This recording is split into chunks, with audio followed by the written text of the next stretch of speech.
What up YouTube, your boy the Flying Spanner here. Today I've got a little Australian airport update for you, and as you can already tell there's a bit of work been done and quite a lot really has happened.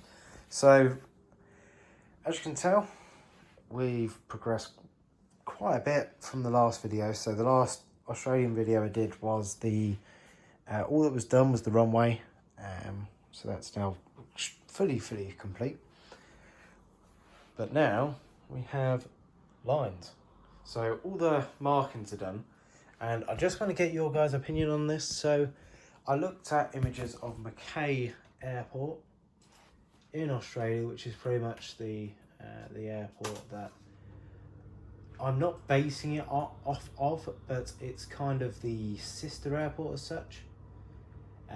It's the closest town, and this airport's kind of around to take some heat off that one and allow a wide body in for cargo, etc.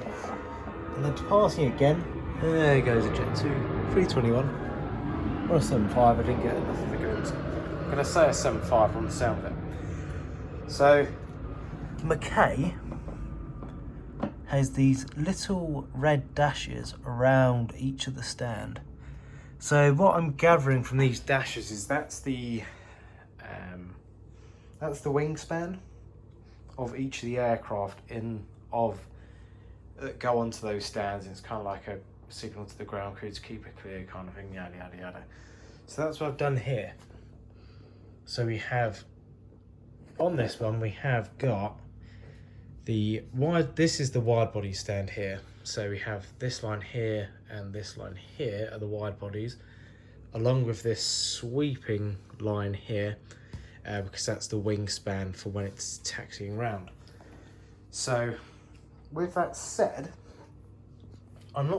because they're not turnaround stands, they're not they're pushback stands, I haven't finished them off here.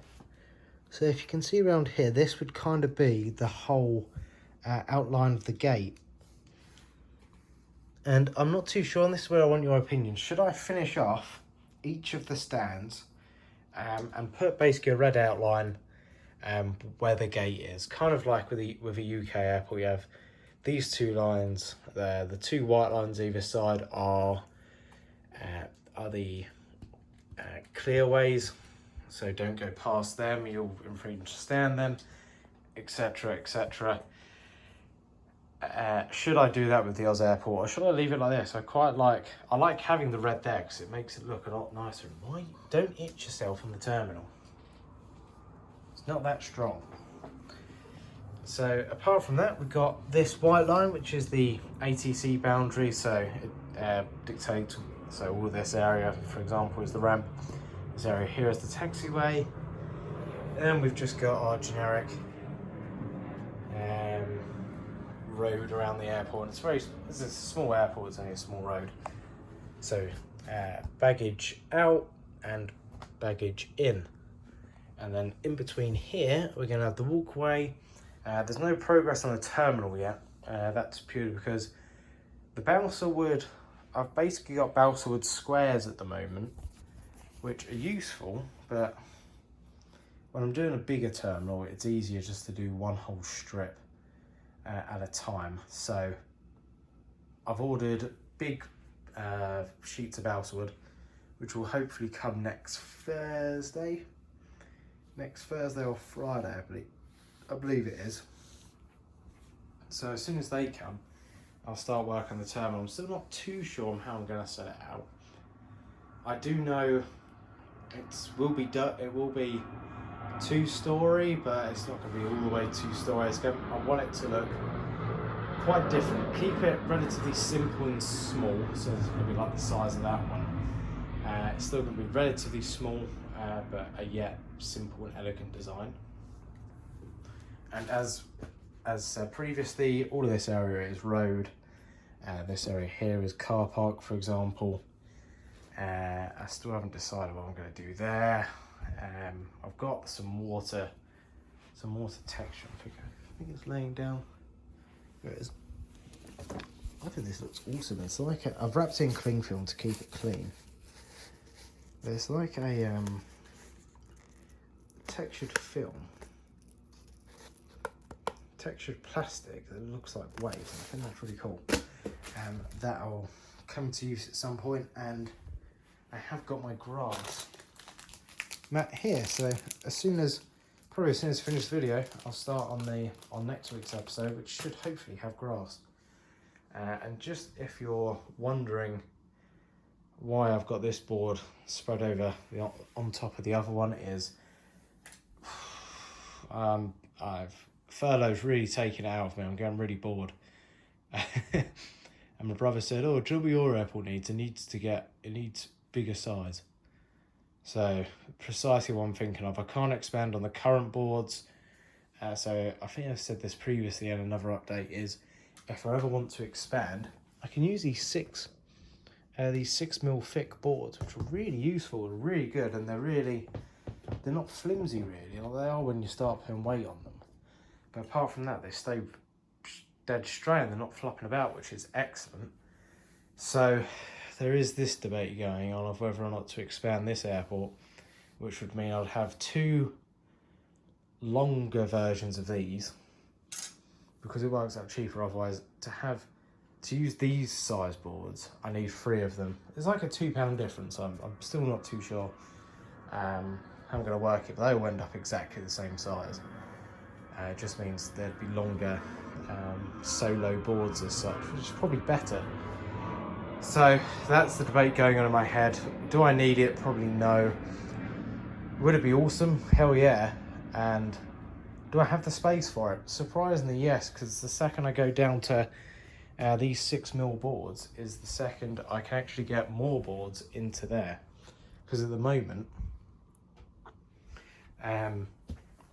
these boards are like 1.5mm. So because these are 1.5mm, they take up more room in there and therefore less space. So now we're fully at capacity with the amount of boards, whereas if I get another 2 of these, it realistically leaves a lot of space. So that's a debate, not confirmed. I'll let you know tomorrow if I go to B&Q or not. To start now, I kind of want to, I always do this with airports. I start one, like this Australian one, then get a bit bored. Not bored, but less enthusiastic. And then I think, oh wait, I can do this massive thing with this one. And then you end up with something like this area down here, where it's great idea, had a little expansion board, more Landslide stuff. Have I done anything with it? No, because when I'm down in work and I stayed at a hotel, I'll take that board off that one and kind of do bits to it. I got loads of work done in the evening, and then after that, nothing, because that was meant to be a train station, multi-storey car park, hotel, all kinds of bits and bobs. Never happened. So that's what I'm thinking, is I'll probably get very distracted and leave this one alone, and then smash out the other one to probably the same stage as this one, and then go, what to do next? And then go, I can do this one, and get back to this one. I just want to finish this one, really, get it done, get using my Australian models, because I'm really excited to use them. Be awesome having some different routes rather than Palma, Larnaca, Frankfurt, Munich, boring, generic European routes. And it's, yeah, you know what I'm going on about. It's nice to have a change. It's not. It'd be nice to have loads of different aircraft types, which it looks like the Australians do, because they've got Fokkers, they've got 717s, all kinds. It's a nice variety. So I've rambled on a lot of BS for the past 2 minutes, 3 minutes. I do apologise, but I hope you've enjoyed this update. Lines are done. I'm going to crack on with the grass now. Fingers crossed, it'll end up lovely. So thank you very much for watching the video. Hope you've enjoyed it, and hopefully I'll see you in the next one. Adios and goodbye.